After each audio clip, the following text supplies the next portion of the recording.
It's alive! It's alive! It's alive! It's alive! Oh, in the name of God! Now I know what it feels like to be God!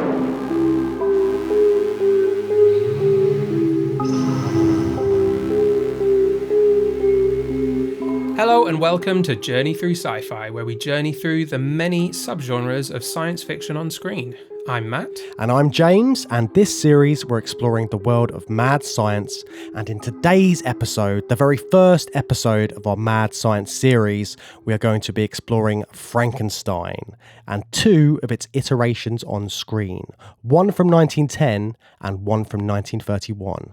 Yeah, the very first iteration on screen, as far as we're aware, and the definitive, I think, iteration on screen in 1931. But I'm sure we will be returning to Mary Shelley's Frankenstein and other adaptations of these characters throughout the series, because I think there's going to be a real touchstone for mad science, isn't it? Oh, without a doubt. I mean, mad science, the quintessential mad scientist is Dr. Frankenstein, and we've got to come back to Dr. Frankenstein later as we journey through the history of science fiction on screen in this podcast. But in this first episode, we should probably address what we are going to be talking about this series and what we kind of expect from the series. We talked a little bit about this in our sort of like mini episode that came out a couple of weeks ago. But yeah, what kind of things are you expecting to see, Matt? What are the sort of like... So Dr. Frankenstein, cornerstone of science fiction. What are the cornerstones of mad science you think we're going to come across? Well, I think we're going to talk about a lot of them today, just talking about Frankenstein himself, but the kind of obsession of a mad scientist or of a non-mad scientist as well, whose obsession leads them down the road of madness in the pursuit of that kind of like forbidden knowledge as well. And whether it's the journey that leads to madness or the acquisition of that forbidden knowledge that leads them to madness, and the unintended consequences of that journey and those experiments that take them down a dark path with crazy results. Yeah, because historically, scientists have always, like the best scientists always have that touch of eccentricity to them, right? And this is kind of a different level of eccentricity. These are people which are bordering on madness. They are over the top with their obsession about science. So I always think of like big hair, sort of Albert Einstein looking, like the lab coats, the thunder, the experiments that are a little bit shady, and that forbidden knowledge that these scientists are craving as well. I think that's going to be a big part of this series. Yeah, and some of those technological tropes and technology that you were talking about, the advanced and unconventional technology that these scientists use, I wonder if there's a bit of a line as well between science and the public perception or the audience perception of what science looks like. And it makes me think of that Arthur C. Clarke quote about how sufficiently advanced technology is basically indistinguishable from magic, and that is essentially what we see in some of these films, and what Frankenstein achieves as well. He achieves this magical, understanding of the nature of life and death, and there is a magical quality to that. And I wonder how often we're going to see that advanced technology stray into the magical and the fantastical. Yeah, and I think the word mad as well feeds into that, because it's the craziness of this science. It's the madness of this science. It is like magic. You can't believe it. Isn't it mad that this has happened? And all of that is going to feed into this. And it's so interesting going into this off the back of doing space opera for a long period of time, which is all about the fantasy of science fiction and sort of like that element of it. But I think we will see quite a lot of almost magical things happening. But of course, with these experiments that these mad scientists are going to be doing, there will no doubt be some unintended consequences, because every time someone does one of these experiments, you think it's a good thing, but then something bad happens. And there's like a moral ambiguity there as well. Yeah, I think the moral ambiguity kind of comes back to that obsession that they have, that, being obsessed with seeking something out or seeking to understand something or seeking to do something, that obsession trumps your morality sometimes when you're when you're a fictional scientist anyway, can take you past the point of no return, morally speaking. And I'm sure we've got a few scientists listening as well who would be very deterred by the fact of being called a mad scientist, I'm sure, because it's not a term you really want to be called, is it, in the scientific profession?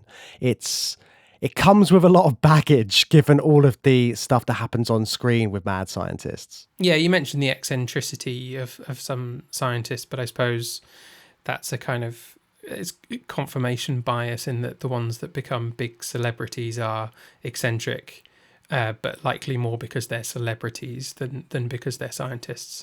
And I'm guessing the majority of scientists making incredible discoveries in their fields are either just very normal people or possibly even very boring people because they've committed their life to a very dedicated study of a specific area, and that doesn't lend itself to eccentricity always.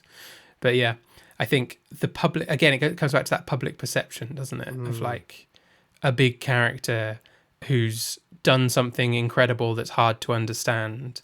You then perceive them to be larger than life in other ways as well. Yeah, like Jeff Goldblum in The Fly, or compared to someone a bit more reserved, but then still has that eccentricity, like Robin Williams in Flubber.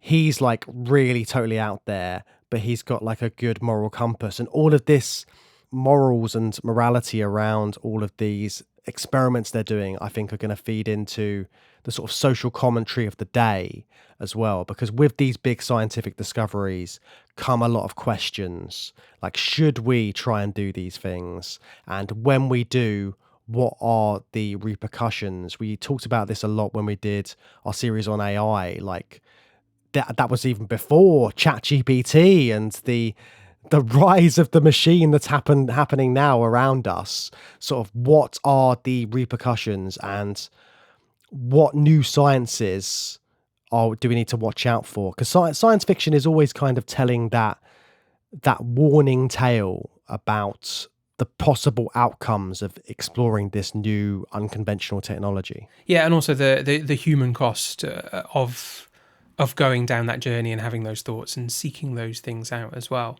But those are the kind of mad science tropes that we're already a bit familiar with, and we're going to get more familiar with as we go across this series. But what about the kind of real life inspirations for this, and in particular the kind of things that would have been influencing Mary Shelley way back in the day? Well, I guess you've got to think about what was happening in the 18th century and the kind of scientists who were around at the time, the ones which were pushing the boundaries of science round about then and venturing into these like ethically questionable territories. You've got people like Luigi Galvani, who was around from like the 17th century. He was an Italian scientist, and he discovered bioelectricity by making frogs' legs twitch with electrical currents. I mean, that sounds like your typical mad scientist, doesn't it? But yeah, that's Galvanism named after. Yeah, Galvanism, exactly. Animating things through electricity. It sounds like, I mean, yeah, and he's got a nephew that kind of carried on that work into the 1800s, which would have been around Mary Shelley's time as well. His nephew was kind of like doing like public demonstrations of this and stuff. It sounds like, when you read up on these things, it sounds like a real Wild West of scientific experimentation. It's, just no real ethical guardrails. Like, I'm gonna blast some electricity through a corpse and see what happens. And yeah, because the guy you're talking about, Giovanni Aldini, like you said, he was trying to reanimate corpses in public demonstrations, which is just crazy. But you see this kind of stuff in these old films that we watch, and you kind of don't believe it in a lot of ways. I mean, you go to like a university now teaching medicine and teaching like human anatomy, and they'll probably have a cadaver and things like that. I don't know, it's still got that kind of like medieval side to it, right? Like the idea of everybody in like a round lecture hall with like a human body, and they're sort of examining it. It feels very alien to anybody who doesn't work in sort of science Yeah. or the medical profession. And it's also very creepy, right? Yeah, I think the public demonstration aspect of it that Giovanni Aldini was up to is the stuff of like science fiction horror, because it feels very exploitative to take a corpse, basically. Like, I understand that medical research requires the use of cadavers, like, and it always will, but just trying to like poke and prod one in a public demonstration is a very different context, because I don't feel like that's for the sake of education. That feels much more like spectacle and titillation, right? Is there a bit more sort of like a performative aspect to it? Yeah. Because he's like, right. I wouldn't want my body paraded around the streets of Victorian London with 10,000 jolts like blasted through it to see if I jiggle my toes or whatever. Yeah, who's signing a release form for that in the 18th century? Like, That's the thing I'm going to, because, you know, in real scientific and medical research and education, like, I'm sure there's an awful lot of like hoops to jump through in order to get a body, and they will have all donated their bodies to science and stuff like that.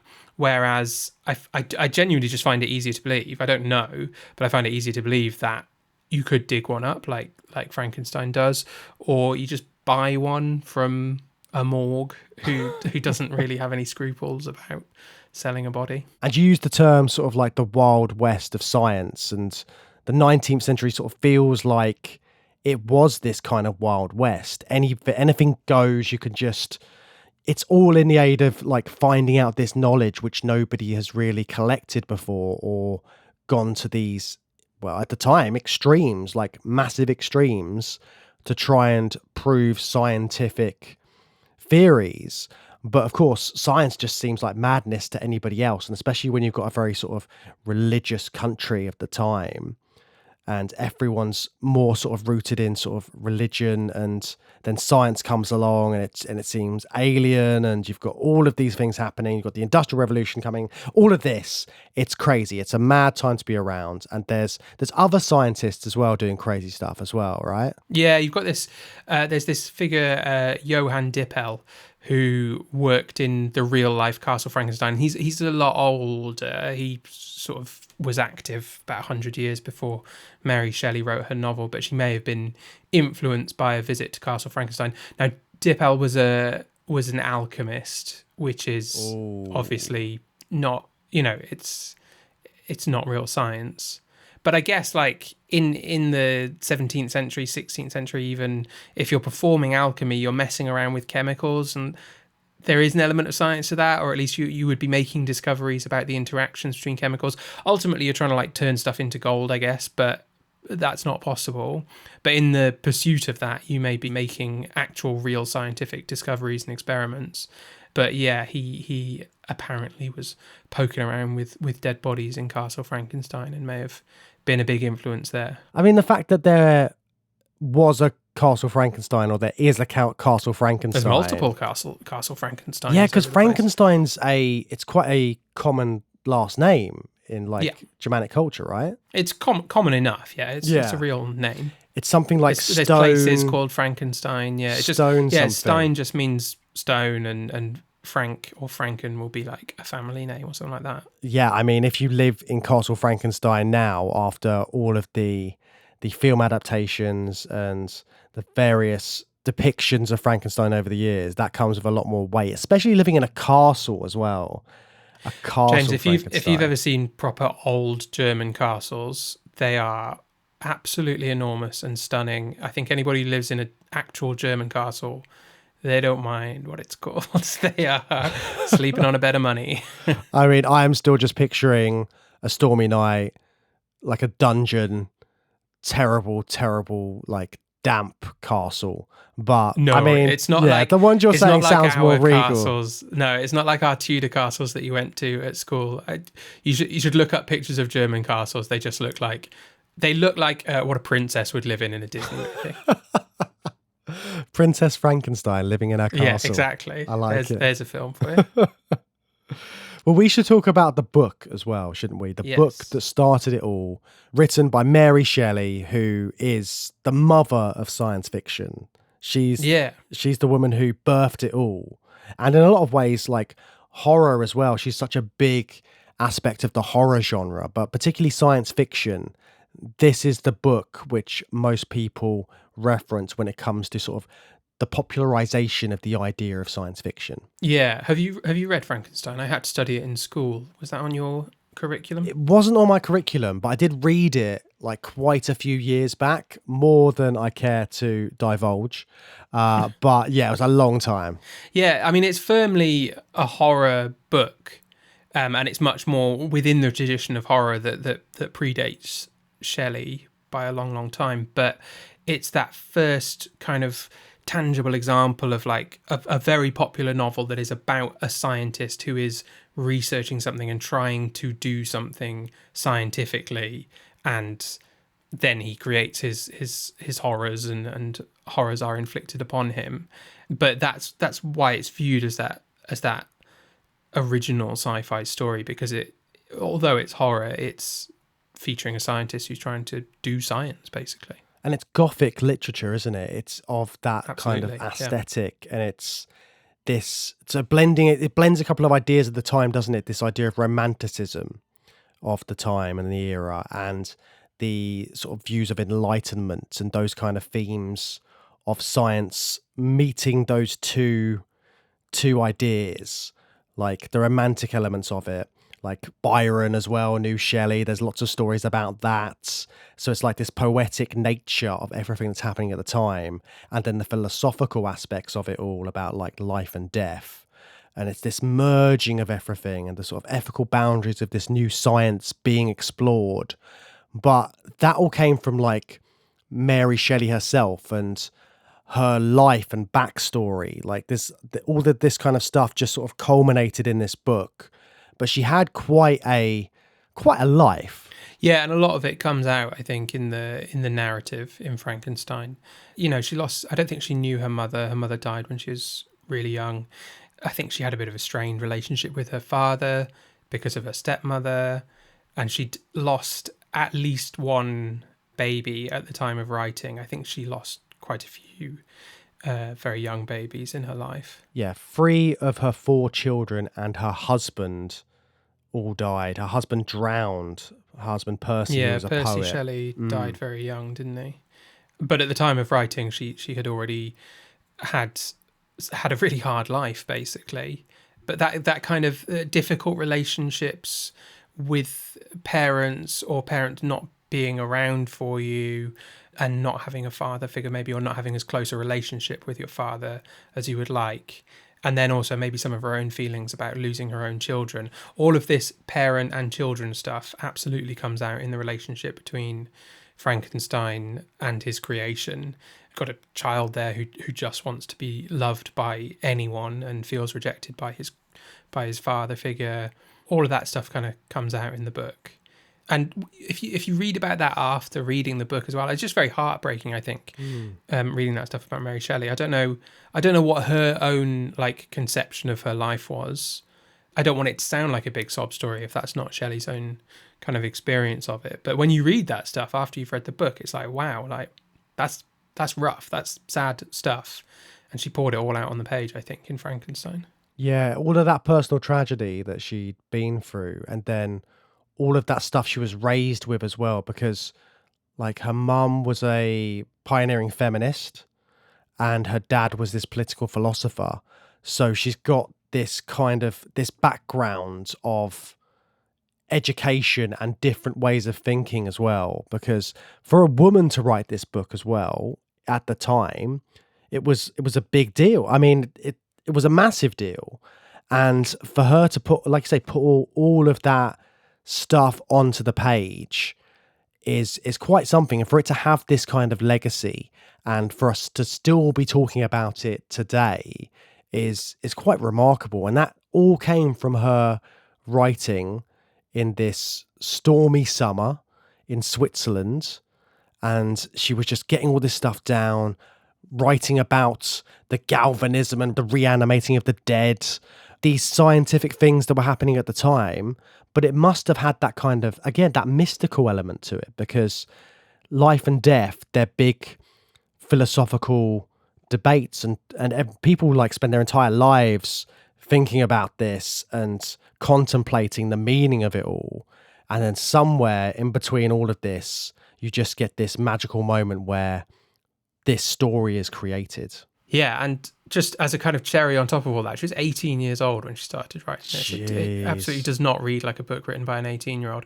I was also trying to think of like, well, you know, people matured faster in the past because they lived shorter lives, I guess, which I don't even know if that's true or just a sort of popular misconception, but it's very hard to get your head around an 18-year-old writing this book. It's just an incredibly like accomplished piece of literature. I mean, I was down the club with a couple of blue WKDs when I was 18. I was not thinking about writing a epic gothic tale that would change the landscape of literature.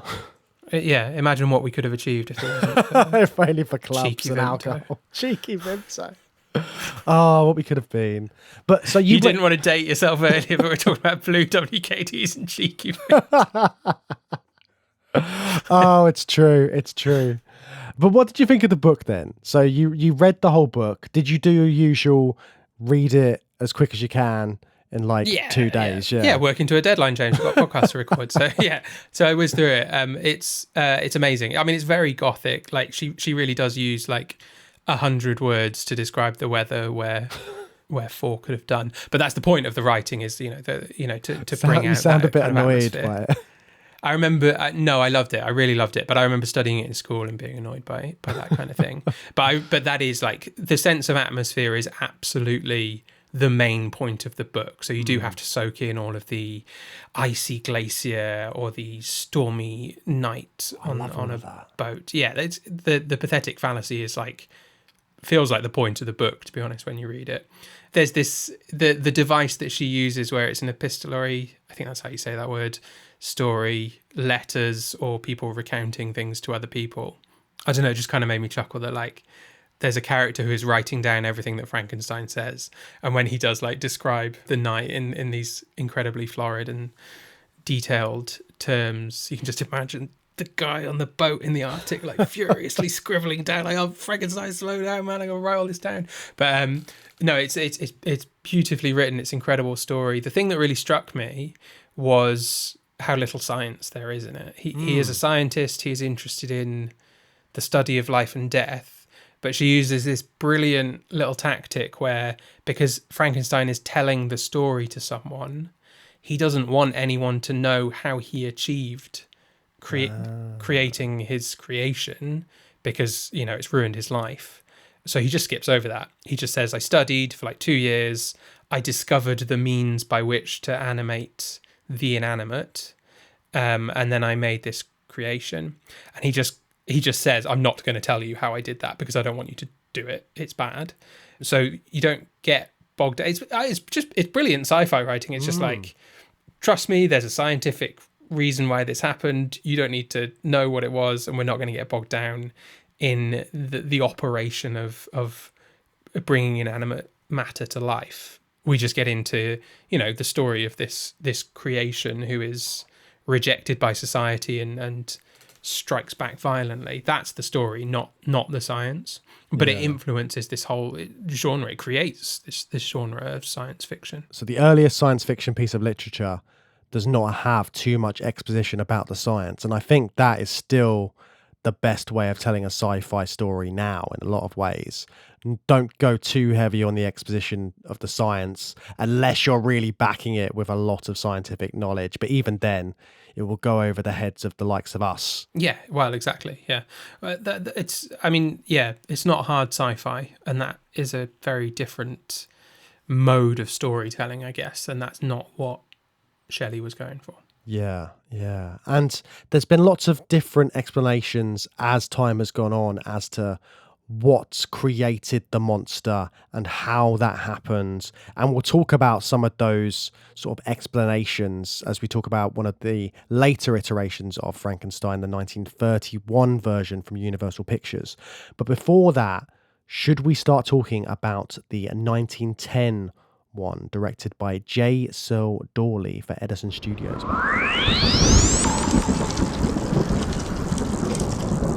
So nearly 100 years after the publication of the novel, and many on-stage adaptations read by, I'm sure, maybe millions of people by this point, but finally committed to the silver screen by none other than Thomas Edison's studio. Which is like crazy as well, because you pointed this out when we started looking at this. You were like, oh, Thomas Edison, mad scientist, really, isn't he?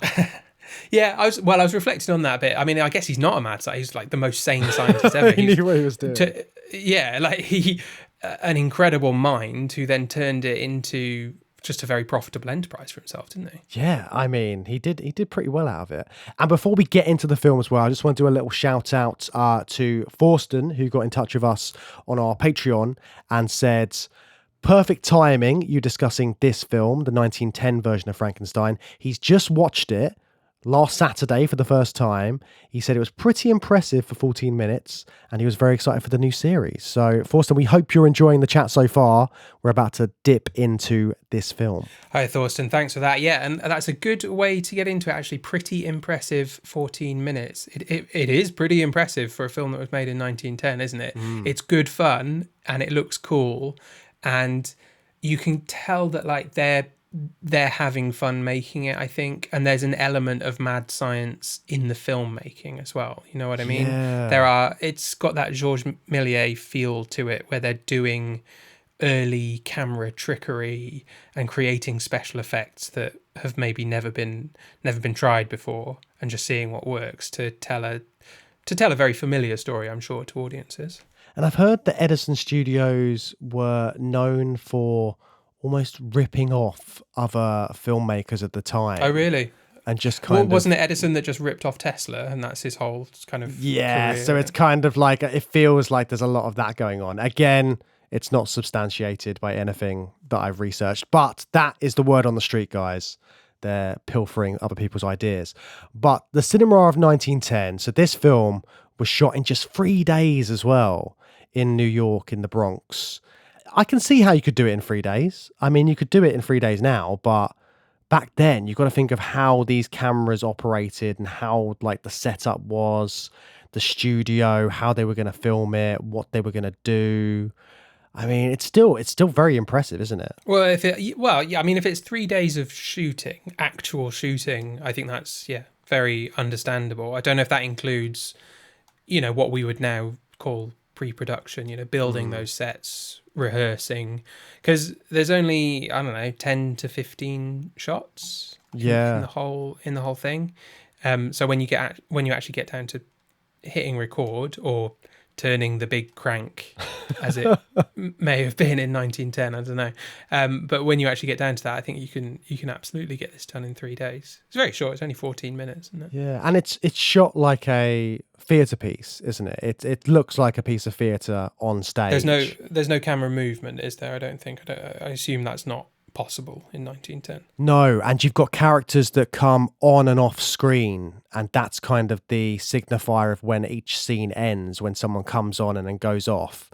But they also do all this kind of interesting stuff with mirrors in this as well. So you can see people coming on screen in the mirror in the side, or you can see them coming off of screen. You can see their reactions to stuff, which again, for the time, must have been sort of like really crazy to see on a big screen. Well, and then in particular that mirror, the mirror is set up for the sake of a sort of closing special effect, which was like heavily publicized as well. There's a press release for this that Edison Studios were sending out that, it's like 1,000 words. It's so long, like describing the whole plot. I don't know. I'm sure that's just like how films were kind of publicized in those days, but it's just mad to read like a very detailed description of every single scene, and then they really big up this like incredible special effect that they've done to close out the film where the monster just disappears basically. And that press release is the reason that this film got rediscovered as well, isn't it? Because people didn't know it existed for a long, long time, because it obviously got buried in the annals of time. And then somebody uncovered this old press release, this old Edison like catalogue of films, and this film was in there.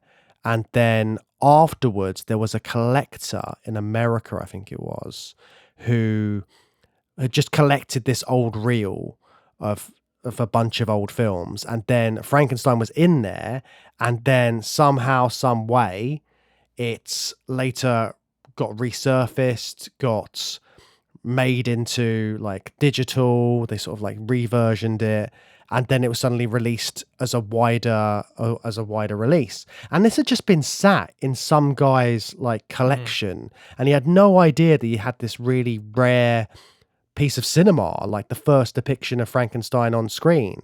I think it was discovered in the 1950s, and then the restoration was in the 1970s. I think it was something like that kind of timeline.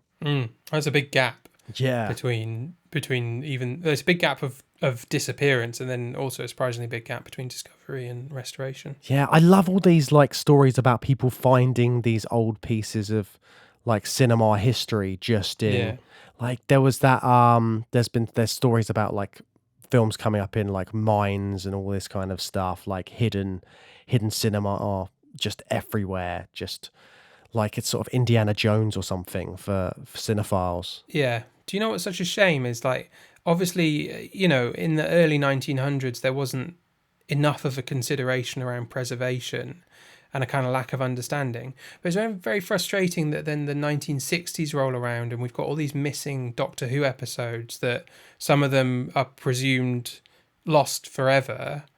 It just feels like we didn't learn our lesson. Like, you know, you get to the 50s, you're rediscovering films from the 1910s that were lost, and then the same sort of preservation or the lessons weren't learned, and early TV was also not preserved, and it's just lost to time. I feel like it's going to happen again because everything's on a streaming for X amount of time, and then and the companies just bin it off. And then it's like, oh, that film no longer exists in the world. It's crazy. Yeah, like the Batgirl film that they'd made the whole film and then they just pressed delete on it. They were like, no, it's not coming out. No one's ever going to see it. The end. Terrible. You want to keep these kind of things in time. I mean, you just need a big film vault full of VHSs, DVDs, cinema reels, and hope they work in the next 200 years. So how close is this 1910, this first adaptation on film, how close is this to the Mary Shelley story, the iconic original story? Because I think that one thing that is important really to the transition of Frankenstein to other adaptations is that they stray massively all the time from Mary Shelley's novel. Yeah, I mean, there's so many different iterations, aren't there? There's like was it I, Frankenstein, where he's like some sort of superhero, and there's well, we'll have to dig into that one at some point, whether it's on this feed or on Patreon in the Bad Movie Bunker, because I think it might be worthy for that. But yeah, you're right, the way that they're retelling the Mary Shelley story in this is an interesting one, because obviously it's 14 minutes, you can't tell that entire story in that amount of time, but they really, to me, they focus on more of the almost mystical and psychological elements of this story, and they sort of tweak bits. So they've got this monster that is created, but it's not this kind of science-y explanation that we get later on in the other sort of adaptations of Frankenstein. At this time, it's like, what is the science of it? Basically, we've got a big iron door, we've got a big vat, a big old cauldron, barrel, a cauldron. We're going to stick some stuff in there and this will create the monster. And that's the kind of, it feels like, yeah, like I say, cauldron is the perfect word to describe it. It feels like sorcery. But he is depicted as a scientist. He is researching to discover this. What I particularly like about that, so after the big iron doors close and he initiates whatever procedure it is to create his monster, I love how it then turns around and the mad science is on the part of the filmmakers, because the creation of it it's like a dummy being burned, isn't it? And then that's played in reverse, so the fire kind of like reveals the monster underneath, which looks amazing. I mean, it still looks amazing like 110 years later. Like I was amazed. It looked great. And that's where it just looks like, oh, they're having so much fun just playing around with how film works and what you can achieve on screen. It was just a brilliant like becoming of the monster. Yeah, that is the best moment of the film. Just that creation of the monster. It's so impressive. And then the monster himself is pretty grotesque. And you think it reminded me of the kind of characterizations of like Nosferatu and vampires of the day and all of that kind of really creepy looking evil villain that's in the back corners of it. And this Frankenstein is, you don't get a properly clear look at him. I mean, you do, but obviously because of the age of the film, it's quite hard to get a proper view of it, at least on the copy that I was watching online. Yeah, there's some amazing photos though. If you look around, Wikipedia, the Wikipedia article for it has got like a press release photo where it looks more like a sort of monster of folklore, like something that would live in the woods and scare children. Well, than what we will come to understand as the sort of on-screen depiction of Frankenstein's creation, for sure. So how is Frankenstein's creation described in the book? Is there like a physical description? Like a big ugly man is his description. He's got yellow eyes and I think quite pallid yellow skin as well. The most description that we get in terms of like the process that he doesn't want to talk about in the book, he does talk about using making the creation big because he struggles to work with the finer points of human anatomy that are too small. So he just says, he's just like, well, make it bigger and it's just easier to work with those things. So he's massive for that reason. And he's got scary yellow eyes and he's just described as grotesque and ugly and monstrous and all these words. That's important because people reject him on sight and consider him a monster. So that's very important to the depiction of him, but not like what we will see in the later film and what becomes the classic depiction of him. Yeah, it does go through a few changes over the years. There's so many different versions of Frankenstein. When I think of Frankenstein, I always think of like the monsters and all of that, and we'll get into that absolutely in the next one. But that's kind of the image that I have of Frankenstein.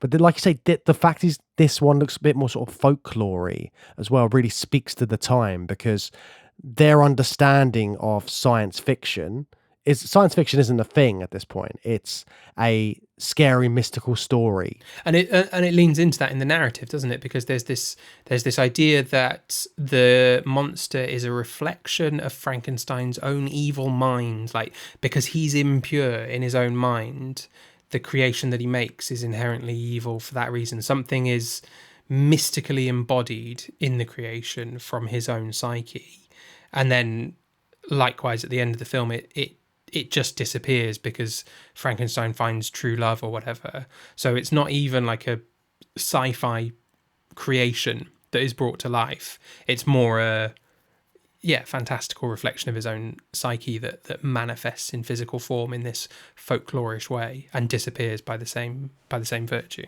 Yeah, it's kind of like a magical demon or something, isn't it? It's that, like you say, it's the depiction of his evil mind, and then it just disappears when he looks into the mirror.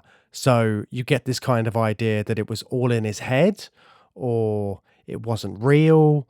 It's that kind of, was he the monster all the time? Yeah. That kind of twist. It's one of those first twists, isn't it? And yeah, it's very different to that physical like creature, that monster that we know so well now as being Frankenstein's monster. Yeah, yeah.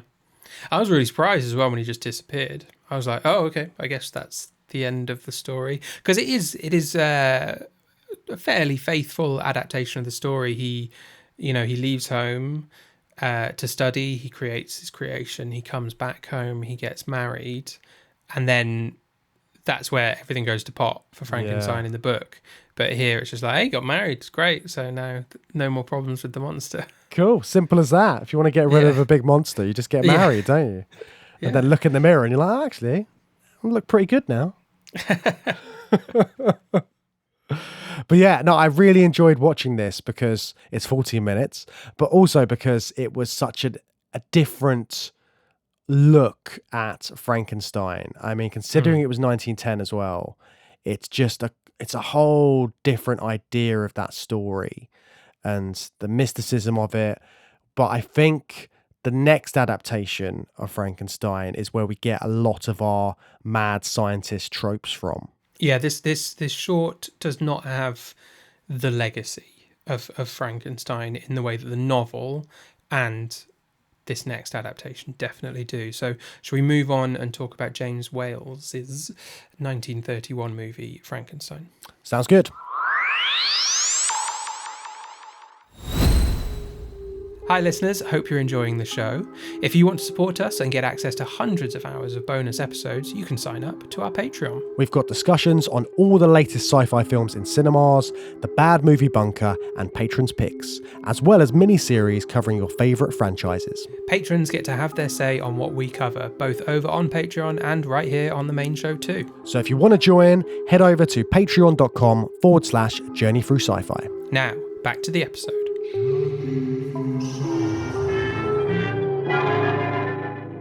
When this dead hand moves, the monster created by a man they called Mad is turned loose to strike terror into the hearts of men.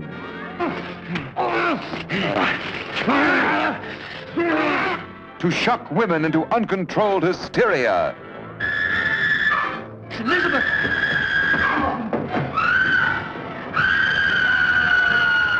To prey upon the innocence of children.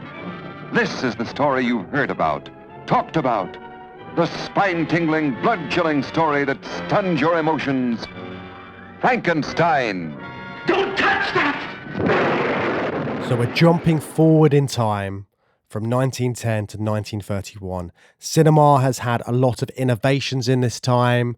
You've got big film studios, you've got big well-known actors. The silver screen is properly a thing in popular culture. And then Universal Pictures have started getting into horror. They've recently put out their film Dracula, and they're looking for another big horror hit. And along comes James Whale to direct Frankenstein. Now, had you seen this version of Frankenstein before, Matt? This is one of those films where, like, you've got to assume you've seen it, right? You've got to assume it. But I can't pinpoint when or remember myself watching it. But, like, I recognize every scene. So I must have seen it. I think probably in school when I was studying the book, we would have watched this film. But I feel like maybe even before, like when I was very young. I don't know is my honest answer. I don't know. Everything. The other thing is that the tropes are so heavily coded into horror cinema, sci-fi cinema, all cinema, that every scene has happened elsewhere in some way. So yeah, I think I've seen it before, but I don't know. I feel like everyone feels like they've seen this film as well, though, because you will have seen elements of it in almost any adaptation of something similar to Frankenstein, whether it's a AI film with some sort of creation, some sort of robot that's been made, any film where a scientist is giving life to another entity, another creature. And that has fed through time into everything that we now see in science fiction. And this is the first sort of iconic image of Frankenstein's monster as well, which we alluded to earlier. It's that heavy makeup and costume designed by Jack Pierce, which is so influential. It's influential indeed, and it massively influenced the Munsters. And you just said that's how I picture Frankenstein, and it's absolutely how I picture Frankenstein's monster as well. But it's this design, isn't it? It's the enlarged cranium with the flat top, where the kind of brain implant has taken place, and the bolts on the neck for passing electricity through the corpse to reanimate it. That's the hallmark. I mean, I think in the Munsters he had green skin, didn't he? I don't know if that comes from the Universal series in the later films when they're in colour, but that's absolutely part of it as well, isn't it? I think he might actually have green skin in the makeup. Oh, really? Why? I have no idea why, but it's. I'm pretty sure he has green skin in those early ones, because if you look at like the film posters, it's that kind of green tint to his skin. Oh yeah, right. Yeah. Like obviously it's in black and white, so it's hard to tell if you're just watching it without doing the extra sort of like research into it. But it's that kind of like monstrous looks a bit gangrenous. It's all of those elements, I guess. It's a horrific creature design, isn't it? That's the point. And Boris Karloff was just amazing at disappearing into these kind of characters and becoming a monstrous figure on screen. And I think it's that combination, isn't it, of Jack Pierce's incredible makeup design, iconic makeup design, and the iconic performance by Boris Karloff as well, because especially like by comparison to the 1910 film where he's folkloric goblin type. It's a goblin. Yeah, he's a menace, he's an imp. Karloff brings actual pathos and humanity to this character, which is so important, and brings it back to Shelley's depiction of the monster. And I don't like using the word the monster, but I think we know what we're talking about when we say the monster. But I think the whole point of the story is that he's not a monster. Yeah, and just all of the mannerisms that he gives him to really bring him to life as well. That slow walk that he does and the kind of almost hunch, but he's so big that he doesn't really hunch too much for too long. And it's just this imposing figure that Boris Karloff is encapsulating. And his hands and arms as well, like reaching for things in a just a very innocent way, a very curious, childlike way, coupled with this big, lumbering, clumsy body. He has the kind of gestures of a child, of a toddler, but in this massive, imposing, scary guy. And with the very sad eyes as well, like slightly tilted down. He has this real sorrowful look to him, doesn't he? And that's something like that childlike element of Frankenstein's creature as well. When we covered Poor Things over on Patreon, and Emma Stone in that adaptation, it's basically kind of a loose Frankenstein. It's got a Frankenstein inspiration for it.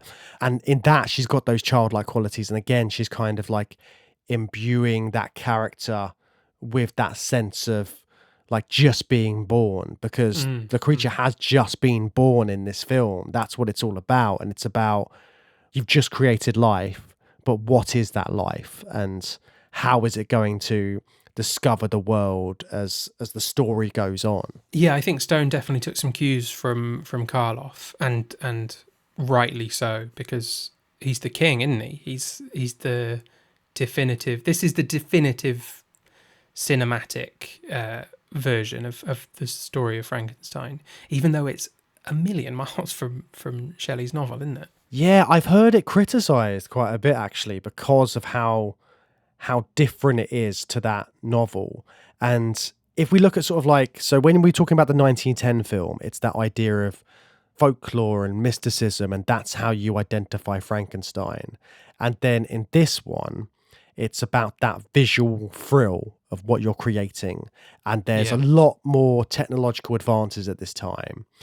And like I said at the start, Dracula had just come out. Universal Pictures are looking for Hollywood successes in the horror genre, and this comes up and it's the perfect one to do like a big spectacle. So the spectacle of reanimating a body becomes a big focus, and this is also based off of a theatre play adaptation of the novel. So this play came out in 1927.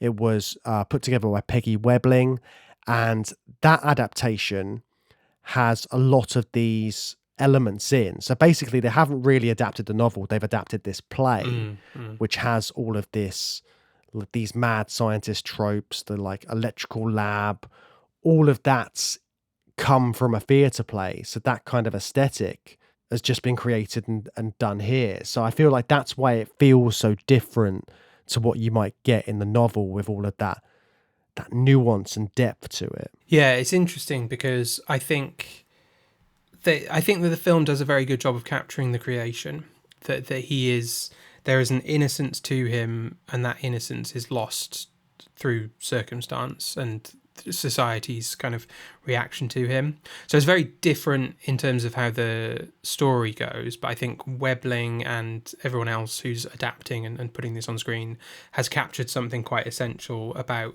the creation.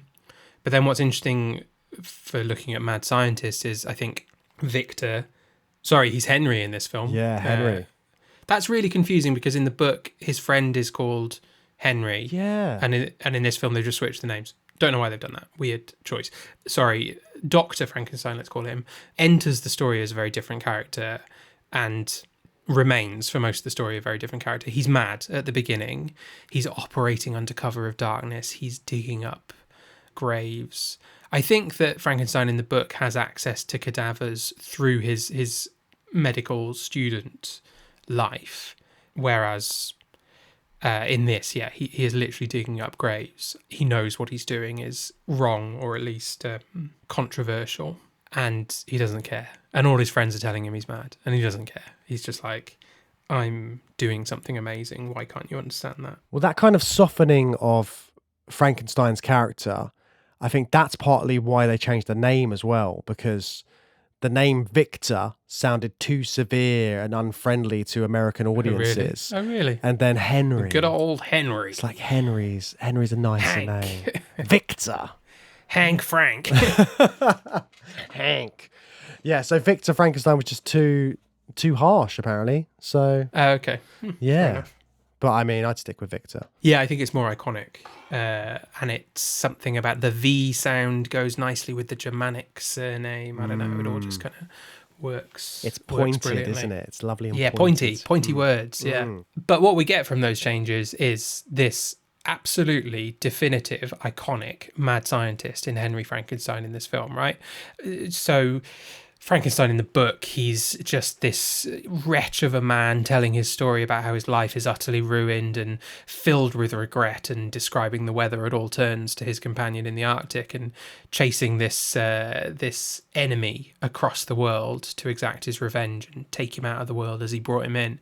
And it's got all the, it's this grand romantic tale that he's telling, and he's lost like all of his family by the point of telling the story.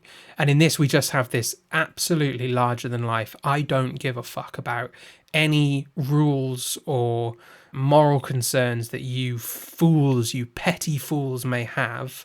I'm doing incredible science. I'm on the verge of something. Get out of my way. You don't understand. There's such ferocity in the performance by Colin Clive that just, it's just electrifying. Like Boris Karloff is obviously the iconic face of the film, but Clive is just, he's absolutely electric playing this. The quotes that he comes out with, the intonation in his voice when he's yelling about I know what it's like to be God, the passion, it's just incredible.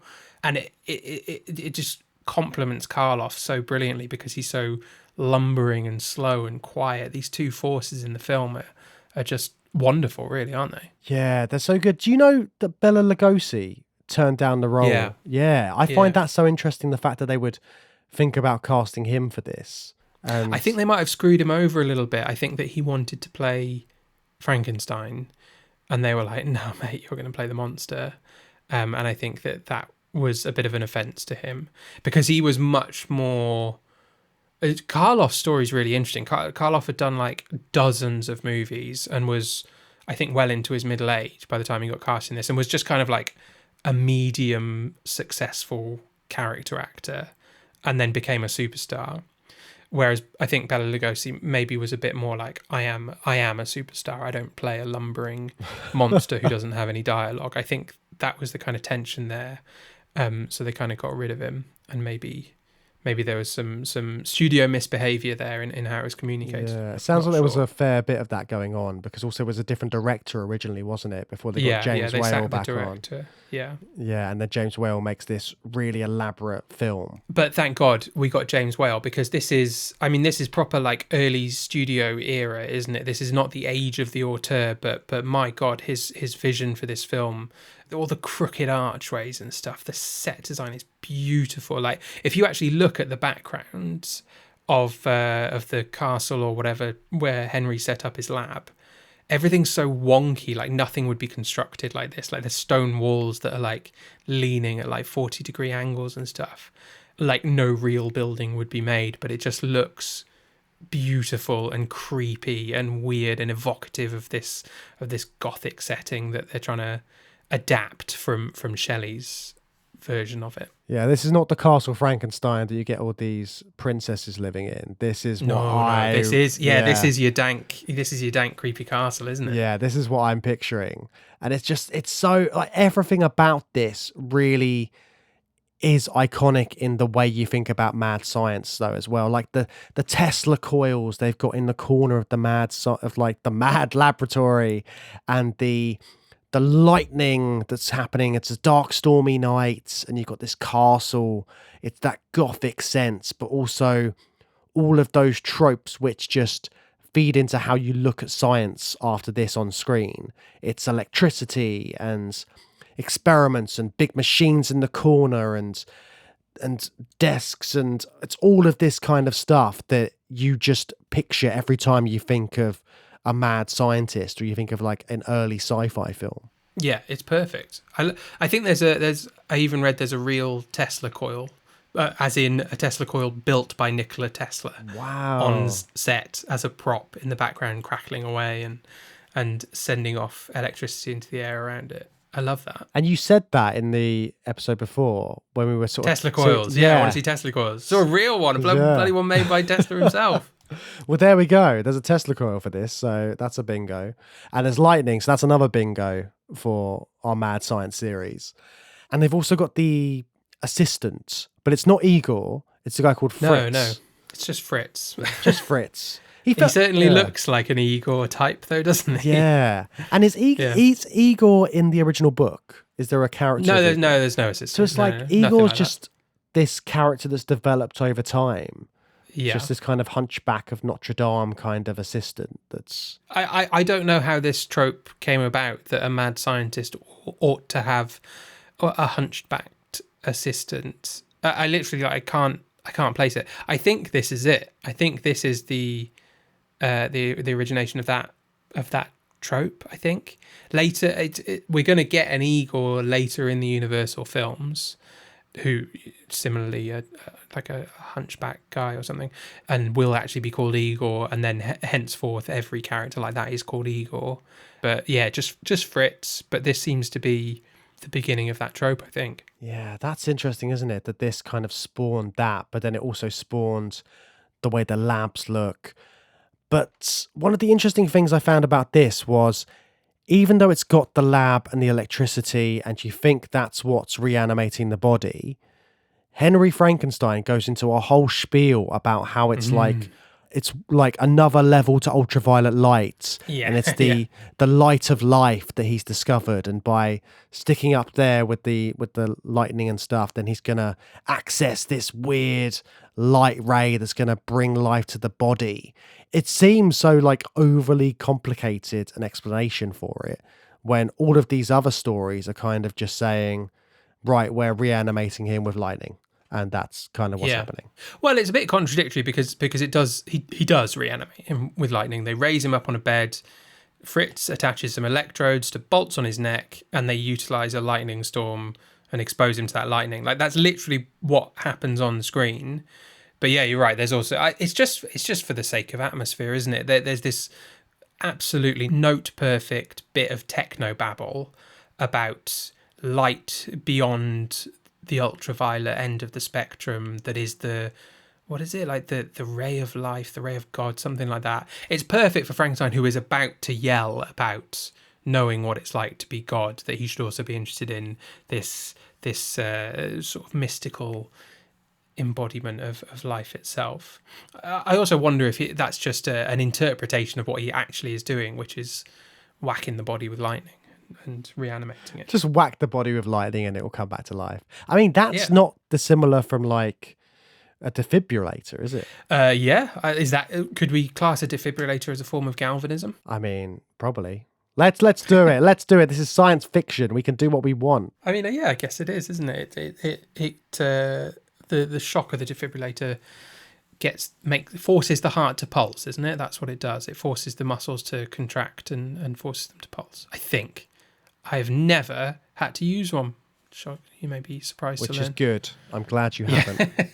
And I hope you won't have to be in a situation where you do, Matt. Thanks, mate. But yeah, like you were saying, it's all very theatrical though, isn't it? And it's got that kind of theatre element in it still. Like even when it first starts the film, you've got this collage of eyes, and then the curtain opens, and then there's like a narrator at the start saying like, Edward Van Sloan, his name is. He's like an American actor, and it's like almost a warning message before you get into the film. And you've had this kind of like, it says directed by James Whale, you've got these eyes, it's creepy. Then this guy comes onto stage and basically says, oh, you better be careful if you're going to watch this.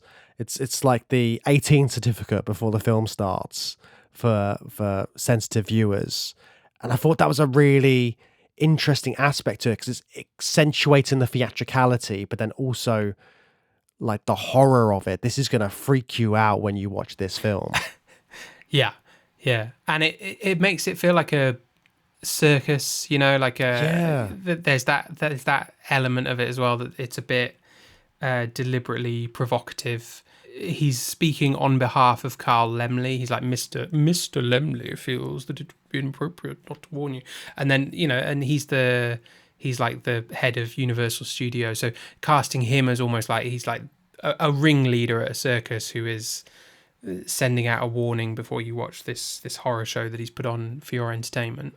But it's like, if you're watching this in 1931, are you going to know who this Laemmle guy is? I think so, yeah, because before, I mean, I don't think anyone knows who James Whale is going to the cinema in 1931 necessarily, but you know who Carl Laemmle is because he's the head of the studio, and those producers are like the big names. Like, he's in the papers as much as the actors. Yeah, and he's just had a massive success with Dracula as well. So he's like, I mean, you know, it's Kevin Feige of the era. Yeah, it's mad now. It's mad now when you see on a poster like from the producers of, because you're like, who cares? But I think in 1931 that was a big deal. It was like, oh yeah, I loved it when he produced Dracula. That spooked me out. So yeah, I'm excited for his latest horror show. Yeah, all of that really adds to it when you're getting into the film, that theatrical element. But then also you've got the science again, going back to the science in it.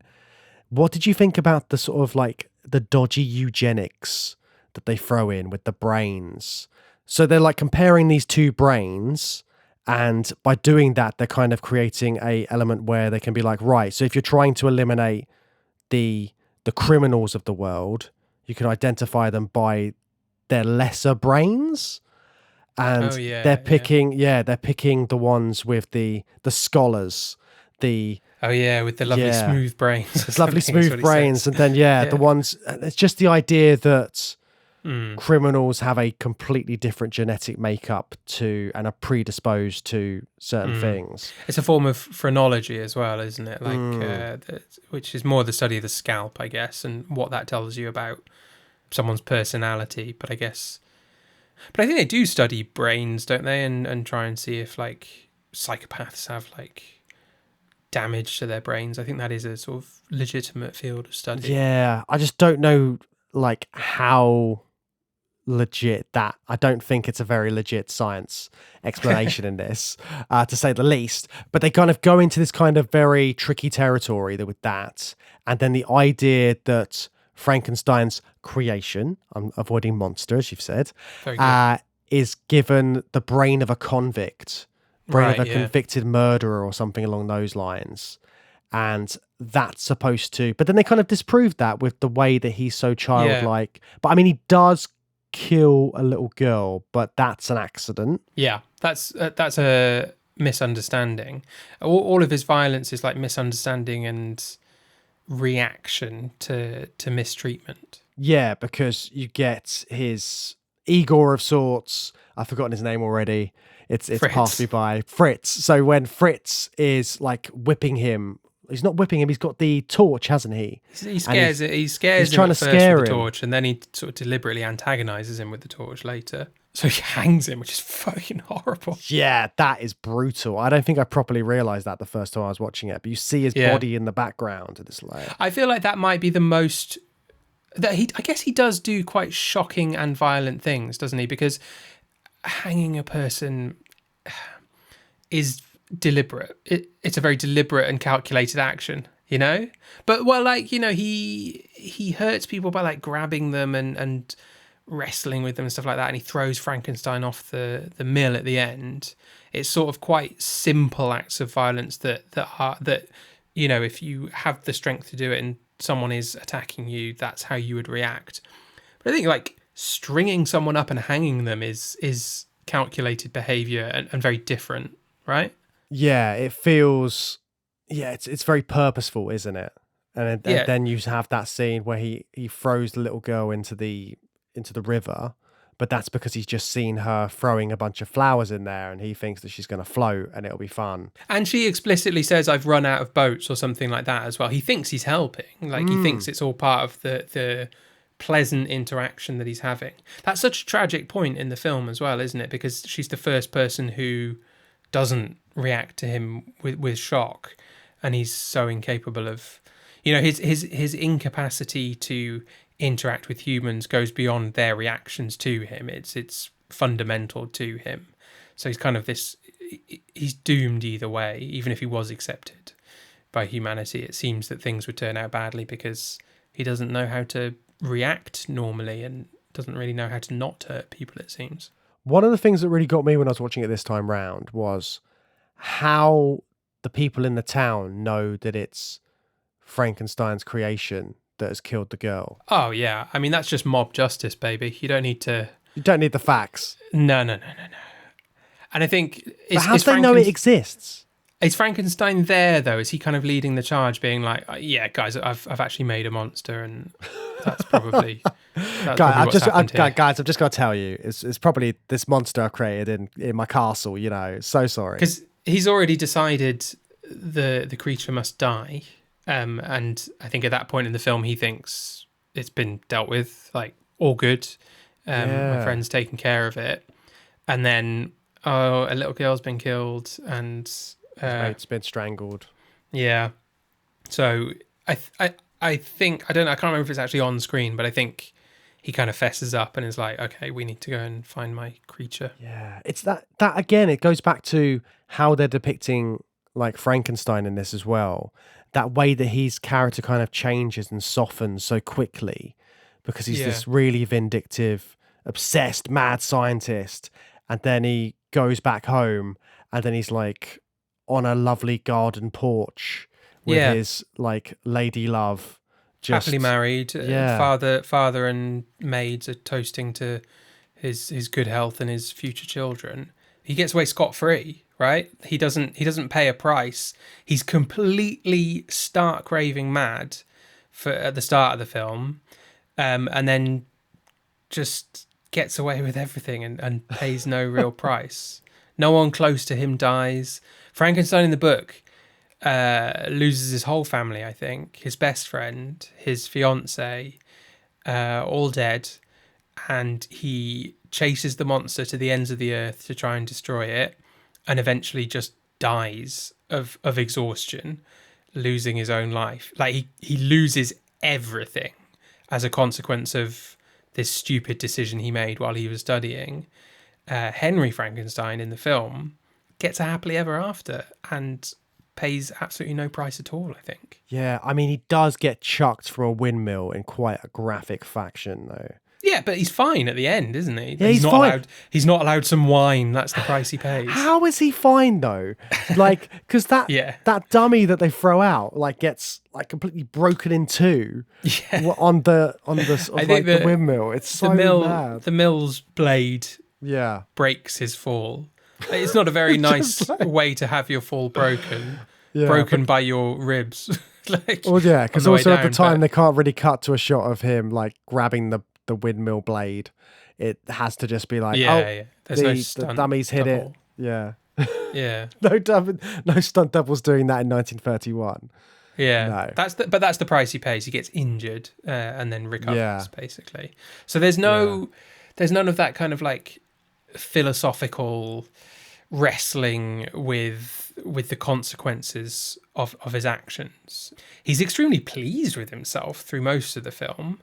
And then he gets a bit scared, and then the villagers burn his creation to death for him, and he gets to marry his lovely fiance. Yeah, he doesn't even try and get rid of his creation himself, does he? At first, he's just like, "Oh yeah, my old mentor can do it. It's fine. Just leave him in the." Can you deal with this? I'm freaked out. I don't like it. I'm gonna go and get married. I'll see you in a bit. He's got other things on his mind, but of course, this entire film was very controversial as well, wasn't it? Because not just for all of these scenes we've just discussed, like chucking children in rivers to drown and various people getting killed and hung up, but more specifically, the idea that it was a bit blasphemous as well, because there's that line in this film where he says, "In the name of God, now I know what it feels like to be God."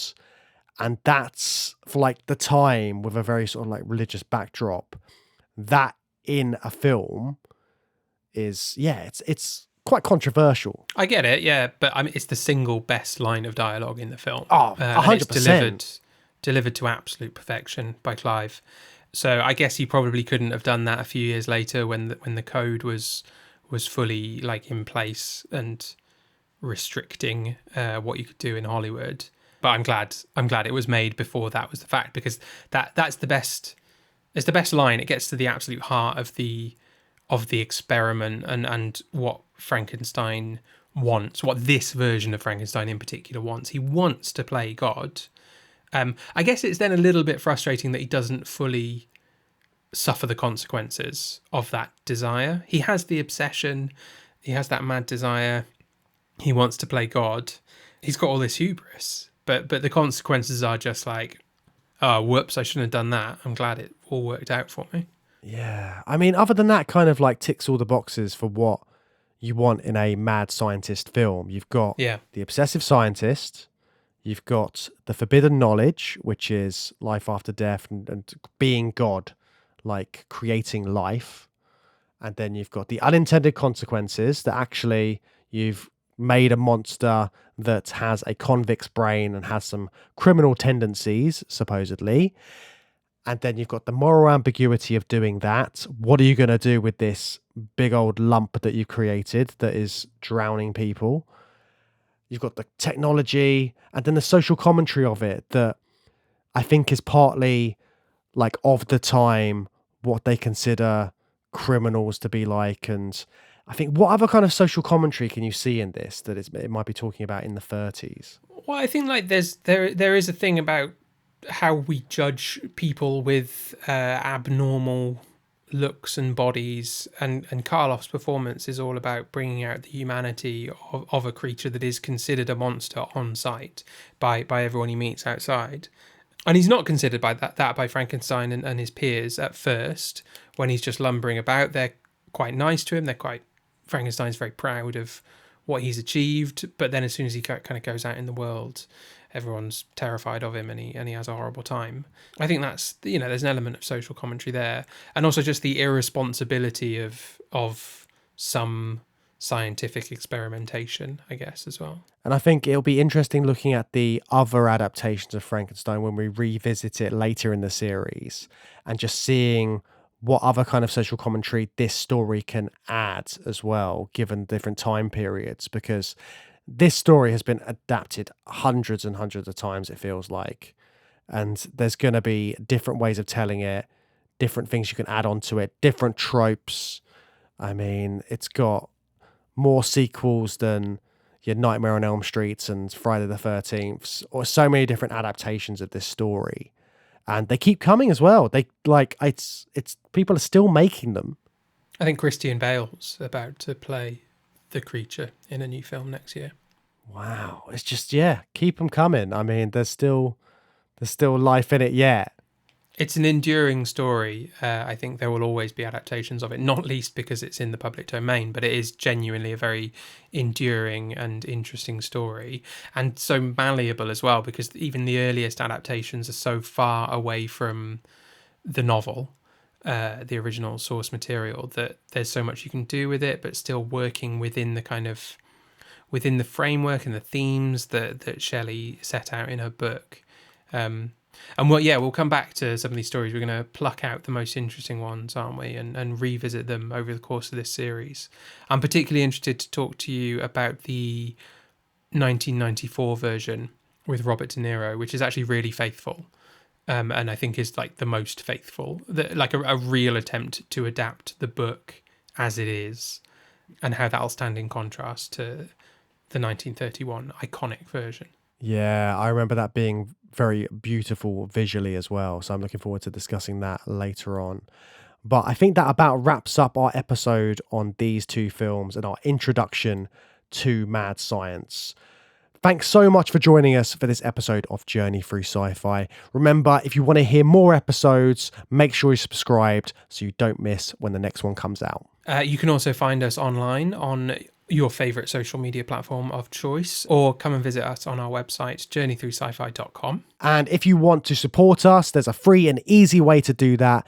You can review us on your podcast app of choice or leave us a lovely comment. It's a quick and easy way to help new listeners discover the show. And if you really want to support us, you can, of course, come and join us on Patreon at patreon.com/journeythroughsci-fi. And we will be back here on the main Journey Through Sci-Fi feed with another episode very soon for you. And what are we looking at next, Matt? Next time on the show, we are looking at another literary classic mad scientist, Dr. Jekyll himself, and his alter ego, Mr. Hyde, looking at the adaptations of that story from 1913 and 1931. Yes, so a similar time period to today's episode. So it'll be another interesting one to see how those two film adaptations differ. And also looking at Dr. Jekyll and Mr. Hyde, another mad scientist, but it's leaning more into the psychological aspects of the scientist and the creature, and how it's all one person at the end of the day, or is it? Yes, looking forward to discussing that with you, James. That's all from us for now. We will be back with you very soon.